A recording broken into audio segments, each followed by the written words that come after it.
Ang lapit niya po sa akin, tsaka dun sa kaibigan yung pamangkin ko po. The way na magsalita naman siya, magalang naman yung bata. Ganito ilarawan ng ilang kapitbahay at mga naging malapit sa buhay ng 18 anyos na si Casey Gabriel Labayan. Kaya laking gulat nila nang matagpuan siyang patay sa loob ng kanyang inuupang bahay sa Purok 21 San Carlos Heights sa Barangay Irisan, Baguio City. Nagtaka na lang po kasi ako noon kinabukasan kasi sabi po nung kaibigan niya na may guest pa. Kaya dapat po talaga ibaba ko yung damit niya na pinalaban na may natira pa po sa akin. Sabi po kasi ng kaibigan niya is baka may guest pa kasi hindi pa po nagchat-chat ng tanghali. Natakot po ako kasi tinawag ko rin po yung pangalan niya, panapasigaw. Hindi na po ako nakalabas agad ng bahay niya sa sobrang nervyos kasi hindi ko naman po taklain. Ganun.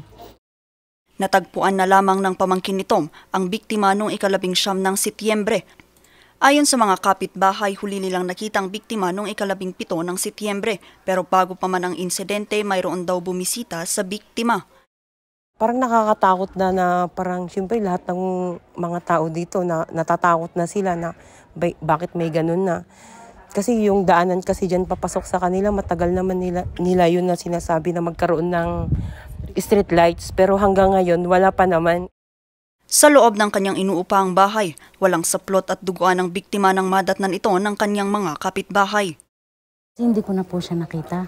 Hindi ko na siya nakita kasi twice po yan bumibili sa store. Ngayon bandang alas 6, nagdaan po ako dyan, patay po yung ilaw. Wala pong ilaw siya, talagang ang dilim.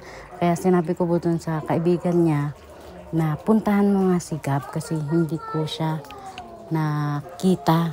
Tsaka ang bigat na ng kutob ko. Tapos pagkita ko din po sa messenger ko, 20 hours ago, naka-online siya. Sabi ko nga po, imposible hindi to mag-open. 1 month lang na tumira doon yung bata. Base sa inisyal na pagsisiyasat ng SOCO, 4 na saksak sa leeg at 2 sa dibdib ang tinamo ng biktima. Napag-alaman din na nawawala ang ilang gamit ng biktima gaya ng cellphone at wallet nito.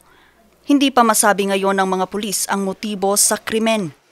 Meron din po tayong mga na-recover na pieces of evidence doon sa crime scene and para ma-connect natin sino yung suspect. And yun nga, pati yung kanyang social media account ay tinutulungan tayo ng Regional Anti-Cybercrime Unit para ma-identify yung mga taong nakausap niya bago po nangyari yung insidente.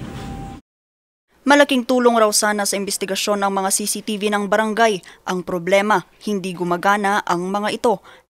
Yung CCTV ng barangay talagang natamaan nung nakaraan na typhoon. Yun lang, medyo tumama sa emergency. Yun ang nangyari. Mas maganda sana kung talagang mayroon yun para sana makatulong. Samantala, inaantay pa ng Baguio City Police Office ang autopsy report ng biktima kung ginahasa ito habang mayroon na silang persons of interest pero tumanggi muna silang magbigay ng detalye. Vanessa Bugtong para sa Luzon Headlines.